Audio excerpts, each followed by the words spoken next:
welcome. Hope you guys stay healthy out there. So, welcome to the podcast of Poltekkes Kemenkes Denpasar, the segment of Beli Keju di Pasar, or Bedah Lingkungan dan Kenali Jurusan di Poltekkes Kemenkes Denpasar. So, I'm Cahya Paramita, your viewers host for this podcast. Dan hari ini kita punya tamu yang sangat terkenal, atau bisa dibilang ketua jurusan dari jurusan yang paling terkenal di Poltekkes Denpasar. So here's the clue, jurusan ini itu paling banyak peminatnya, terus yang kedua paling banyak kerja atau magang di luar negeri, terus yang ketiga paling banyak masanya. Kita reveal pakai pantun, jalan-jalan ke Serangan, dan inilah jurusan keperawatan. Om Swastiastu, selamat sore semua. Assalamualaikum warahmatullahi wabarakatuh. Semoga semua sehat, semoga semua sukses. Pak, kita kan baru buka SPMB nih, Pak. Prestasi, terus juga ada nanti akan ada yang jalur tes dan lain sebagainya. Jadi untuk podcast kita hari ini, kita mau lebih kenal nih sama jurusan keperawatan. Jadi kalau misalkan sebagai ketua jurusan nih Pak, untuk di jurusan keperawatan itu menurut Bapak bagaimana? Dari profilnya, terus juga programnya gitu. Ya, baik Mbak Cahya. Jadi kami di jurusan keperawatan ini tentu ya, jadi mendidik mahasiswa calon perawat, baik menjadi perawat vokasi melalui pendidikan diploma 3 keperawatan, demikian juga mendidik mahasiswa calon perawat untuk menjadi perawat profesional atau profesi melalui program sarjana terapan profesi nurse. Artinya kami jurusan perawatan Poltekkes Denpasar menyediakan 2 prodi sesuai dengan peminatan masyarakat, peminatan dari calon-calon yang akan lulus SMA. Mari pilih salah satunya, boleh memilih di prodi diploma 3 perawatan atau memilih profesi nurse. Oke, berarti ada 2 prodi ya di jurusan keperawatan Poltekkes Denpasar ini. Ada D3, ya. Terus juga STR dan langsung profesi nurse. Nah, bagi yang masih baru tahu nih Pak, bedanya antara D3 sama STR itu apa sih Pak di dunia kerja nanti? Ya, baik. Jadi sesuai dengan level di KKMI, kalau lulusan D3 itu disebut dengan perawat vokasi. Itu adalah level 5, di mana kompetensinya adalah mereka dididik menjadi perawat terampil. Artinya itu terampil dan skillnya luar biasa. Nah, kemudian bedanya dengan perawat profesi dari lulusan profesi nurse, itu levelnya level 7. Jadi di samping mereka itu terampil secara keterampilan, mereka juga diasah untuk memiliki critical thinking. Ya, jadi kemampuan menganalisis, kemudian kemampuan untuk melakukan penelitian, mengembangkan keilmuan, juga menerapkan hasil riset daripada riset-riset yang sudah dilakukan baik di nasional maupun di internasional. Internasional guys, jadi jurusan keperawatan ini itu adalah jurusan yang paling banyak lulusannya di luar negeri loh. Dari negara apa aja kemarin Pak yang sempat di jurusan keperawatan sudah lakoni gitu? Ya, jadi jurusan keperawatan ini sudah berdiri sejak 48 tahun yang lalu ya Mbak Mita ya. Artinya kami sudah memiliki pengalaman yang begitu panjang, sehingga kami memang bertekad mencetak lulusan yang profesional, kemudian kompetitif dan unggul dalam perawatan baik nasional maupun internasional. Nah, jadi di era global ini catatan kami beberapa alumni bekerja ada di Amerika ya, itu kemudian di Belanda ada 6 orang, ya. Kemudian di Australia ya ada 3 orang yang kembali berangkat. Kemudian di Jerman, di Jerman sekarang sudah ada 6 dan lagi 3 sedang persiapan. Sementara di Jepang itu sudah ada 50-an. 50 di Jepang. Kita bisa tepuk tangan dulu. Ada 50 orang. Untuk ke luar negeri itu Pak, yang sekarang kan perawat itu kalau nggak salah ada kelas internasional, di SPMB juga dibuka loh guys. Terus nanti bedanya reguler, biasa, dan kelas internasional gimana Pak? Ya, baik. Jadi ada beberapa persamaan dan ada perbedaan antara kelas reguler dan kelas internasional. Nah, persamaannya dari segi biaya tetap masih sama. dari perbedaannya. Kalau kelas internasional itu dari fasilitasnya, kemudian pengantar perkuliahan itu menggunakan bilingual dan lebih banyak menggunakan bahasa Inggris, ya. Nah, kemudian dari segi penugasan, presentasi full menggunakan bahasa Inggris. Hal ini adalah untuk mempersiapkan mereka lebih awal supaya mereka siap nanti bekerja di luar negeri. Terus Pak, kalau misalkan calon mahasiswa baru mau milih jurusan keperawatan Poltekkes Denpasar, itu gimana sih Pak keunggulan kita yang bisa menargetkan calon mahasiswa baru supaya tertarik ke sini?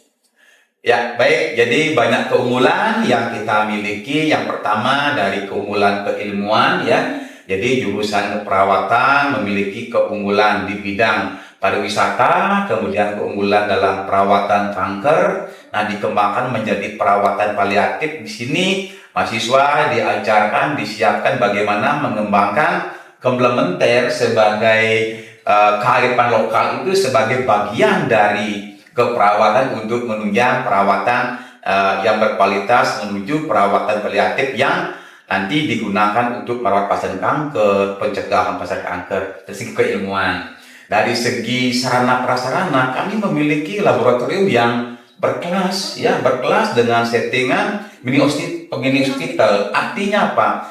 Kami memiliki 15 lab itu hampir mirip dengan rumah sakit dan puskesmas, ya. Jadi ini keunggulan kami. Kemudian kami memiliki laboratorium yang disebut dengan perpustakaan terpadu juga. Kemudian prasarana baik di kelas itu dilengkapi dengan pendingin, LCD. Kemudian beberapa kelas dilengkapi dengan videotron. Artinya kami sangat siap dengan dari segi prasarana, kemudian sangat siap dari keilmuan. Demikian juga dari sumber daya manusia, dosen, pengajar, hampir semua ya sudah memiliki berlatar belakang magister, dan ada 6 yang sudah memiliki profesi doktor, ya, doktor, dan 1 dosen kami sudah memiliki sertifikat guru besar. Tepuk tangan. Ya, ini adalah modal dasar kami untuk menciptakan, mengembangkan dosen berkualitas, Mbak Mita. Oke. Kalau misalkan secara kualitas gitu Pak, kan Bapak sering ketemu sama stakeholder dari rumah sakit, klinik, yang mahasiswanya itu dari kita, dari praktek klinik atau dari pegawainya. Gimana sih Pak kata mereka kualitasnya? Ya, jadi jujur beberapa dari stakeholder mengatakan sampai saat ini, ya, mahasiswa Poltekkes ini dikenal dengan satu etika sopan santun. Yang kedua adalah semangat untuk belajar. Yang ketiga adalah berani mengambil keputusan. Yang keempat adalah kemampuan bahasa asingnya mulai terlihat, ya. Nah, demikian juga dari lulusan yang selama ini menggunakan lulusan kami itu semua mengatakan kami sangat puas dengan lulusan Poltekkes Denpasar. Ini dibuktikan sampai tahun sekarang, ya Mbak Mita, kan tidak ada lulusan kami yang menganggur. Jadi pada tahun 2024 begitu diwisuda, besoknya kami mengundang 16 stakeholder, ya, itu langsung diterima 180 lulusan, langsung diterima hari itu, ya. Datanya di Rumah Sakit Pura diterima 110. Kemudian ada yang daftar ke Jepang. Kemudian ada yang diterima di Rumah Sakit Kasih Ibu, di klinik Bakti Vedanta, kemudian Ubud Care, kemudian by MC. Jadi saat ini kami masih diminta oleh beberapa rumah sakit termasuk Permurah masih meminta sekitar 47, yang tersedia tersisa hanya 42. Jadi kami kekurangan lulusan lagi 5. Gimana lo guys, jurusan kekurangan lulusan untuk kerja. Oke Pak. Kalau misalkan adik-adik di rumah yang nonton calon mahasiswa baru mau masuk ke keperawatan, itu apa yang perlu disiapkan? Oke, baik. Jadi kami adalah salah satu divisi pendidikan perawatan, tentu mengutamakan semangat belajar. Kedua adalah komitmen dan keseriusan. Karena di sini kami tidak saja memberikan pengetahuan, tetapi kami juga melatih mental, sikap, perilaku, dan semangat. Dan terpenting adalah kami melatih anak-anak itu biar memiliki disiplin yang bagus dan tanggung jawab. Oleh karena itu kami mohon ya, jadi adik-adik ya yang memiliki minat untuk menjadi perawat yang sukses ke depan, bergabung dengan jurusan perawatan SDN Pasar dengan bermodalkan adalah semangat, komitmen, kemudian keinginan belajar yang tinggi. Untuk biaya tentu kami paling murah kan, paling murah. Banyak beasiswa juga kan Pak? Ada pasti di sini.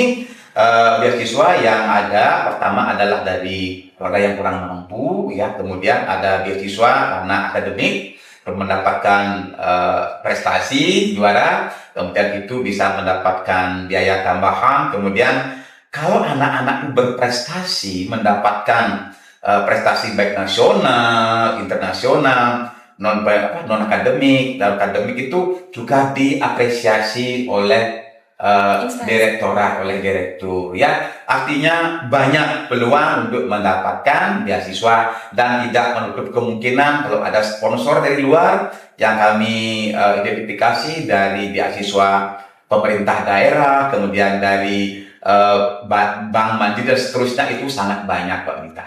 Seperti itu guys, jadi apa yang ditunggu, jurusan keperawatan ini banyak sekali peminatnya, terus juga serapannya sangat-sangat bagus dengan kualitas yang bagus sekali dengan harga yang paling murah. Paling murah. Seperti ya. Oke, terima kasih Bapak sudah mau diundang di podcast Beli Keju di Pasar hari ini. Mungkin satu kalimat penutup nih, closing statement dari Pak Sukarjo selaku ketua jurusan. Kalimat ajakan untuk calon mahasiswa baru supaya masuk.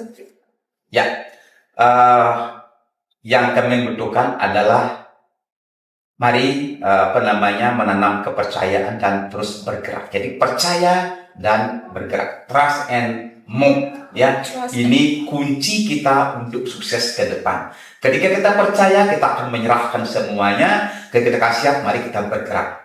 Percaya, bergerak untuk sukses. Wah, tepuk tangan kepada Pak Sukarjo hari ini. Dan begitulah segmen kita bersama dengan jurusan keperawatan. Nantikan segmen selanjutnya dengan jurusan yang lainnya. So guys, komen di bawah kalian mau jurusan apa setelah ini dan mau minta tamu dari mana. Dan goodbye everyone. See you on the next podcast. Bye bye.